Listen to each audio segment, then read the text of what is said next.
Seja bem-vindo ao nosso passeio histórico.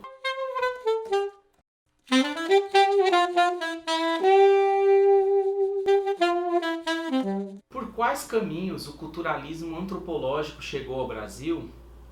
Quais foram os intelectuais que contribuíram para isso? Qual o lugar do culturalismo norte-americano nas histórias das antropologias brasileiras? Entendendo que tais perguntas elas funcionam como um modo de provocar a contação das histórias das antropologias brasileiras. Desse modo, nos minutos que dispomos, eu coloco o desafio de desenvolver alguns aspectos significativos que tangenciam essas questões. Tarefa nada fácil, e ainda que diversos desdobramentos fiquem de fora, eu vou procurar apresentar elementos fundamentais para pensar múltiplas faces do culturalismo antropológico no Brasil. De início, é preciso dizer que a noção de cultura chegou ao Brasil a partir das relações entre filosofia e direito. Com um impacto desde o século XIX, houve no Brasil o desenvolvimento do chamado culturalismo jurídico, que envolveu nomes como Silvio Romero e Tobias Barreto, que compunham o que ficou conhecido como Escola do Recife, na Faculdade de Direito. Ao invés da prevalência do pensamento francês, eles optaram pelo acesso ao conceito germânico neocantiano de cultura. Tobias Barreto, por exemplo, exalta o conceito de cultura em detrimento do conceito francês de civilização. Ele ainda destaca a noção de cultura em oposição à de natureza, para mostrar que enquanto a natureza se refere a algo anterior ao trabalho humano, a noção de cultura considera a ideia de melhora, a ideia de mudança, a ideia de aprimoramento moral e social, o que abarcaria o direito, a religião e a educação. No caso da antropologia, a inserção mais conhecida ocorre com a obra de Gilberto Freire e o seu elogio a Franz Boas, um alemão que fundou a antropologia cultural nos Estados Unidos. No caso do controverso Gilberto Freire, é possível encontrar uma concepção de formação do Brasil que passa pelas ambíguas relações entre raça, cultura e ambiente. Ele situa a noção de raça e ambiente nos termos leo-lamarckianos de estoque biológico, ao relacionar raça e condições climático-ambientais. Já sua concepção de cultura se inspira no modelo boasiano, ganhando contornos próprios. Peço licença para citar alguma de suas famosas palavras. Foi o estudo de antropologia, sob a orientação do professor Boas, que primeiro me revelou o negro e o mulato no seu justo valor, separados dos traços de raça, os efeitos do ambiente ou da experiência cultural. Aprendi a considerar fundamental a diferença entre raça e cultura, a discriminar os efeitos de relações puramente genéticas e os de influências sociais, de herança cultural e de meio. Nesse critério de diferenciação fundamental entre raça e cultura, assenta todo o plano deste ensaio. Sua concepção de cultura produziu intensos debates sobre uma possível percepção idílica da sociedade colonial, o que inclusive permitiu que seus críticos classificassem sua compreensão como a defesa de uma democracia racial. Se a influência do culturalismo de Franz Boas se fez notar principalmente em Gilberto Freire, e ainda que de modo bastante renovado, outros alunos de Boas conseguiram uma aproximação ainda maior com a antropologia brasileira institucionalizada, ou seja, posterior aos anos 1933 e 1934, respectivos anos de fundação da Escola Livre de Sociologia e Política de São Paulo e da Universidade de São Paulo. Dois culturalistas influenciados pela obra de Boas marcaram presença nos debates antropológicos brasileiros a partir dos anos 1930, Melville Herskovits e Charles Wagner. Poderíamos ainda incluir entre eles Ralph Linton e Robert Redfield, mas principalmente a antropóloga Ruth Landes, que aliás mereceria um tratamento diferenciado, pois sua pesquisa na Bahia demorou para ser descoberta, por motivos que envolvem disputas de legitimidade e prestígio.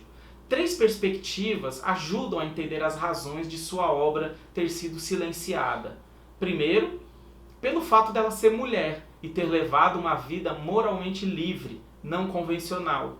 Segundo, pelo fato dela estudar um objeto inusitado, pois havia desembarcado aqui para estudar populações indígenas e acabou migrando para o estudo sobre religiões negras.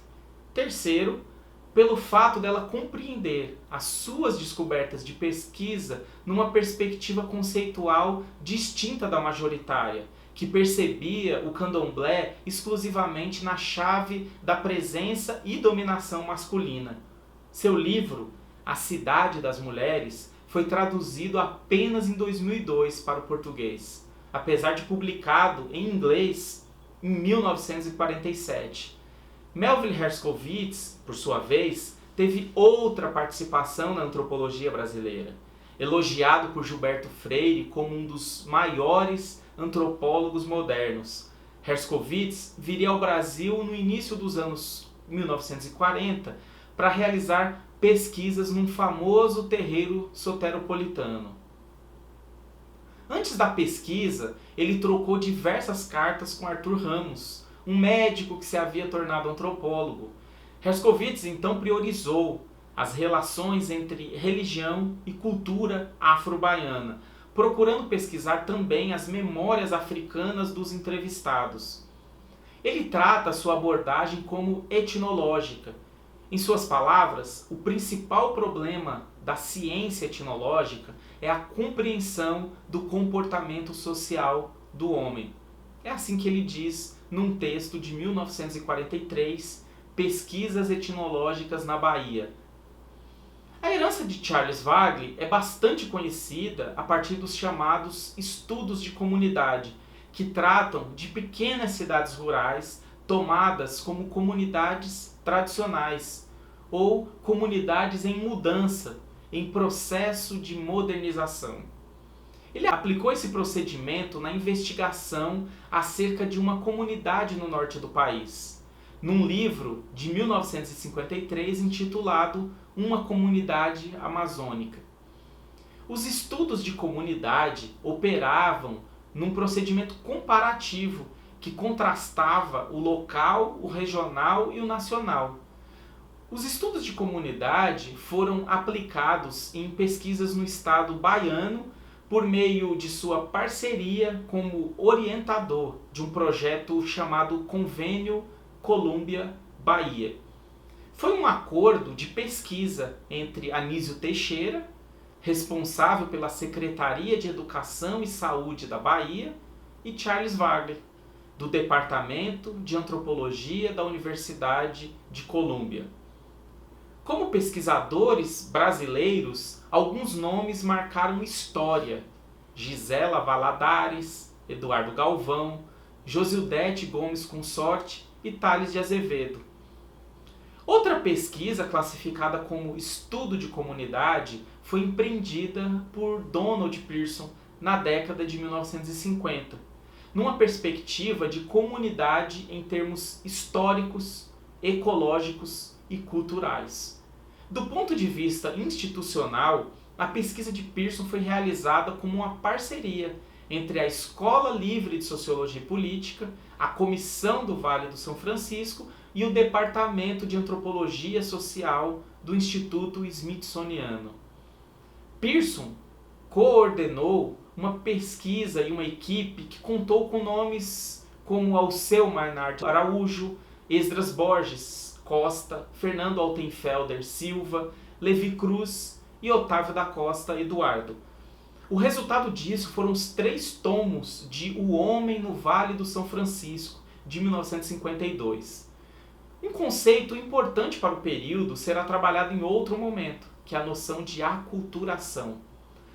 Para concluir o argumento de hoje, e diante desses apontamentos que abrem caminhos para outros aprofundamentos, poder-se-ia dizer que o culturalismo em antropologia foi precedido pelo culturalismo em filosofia.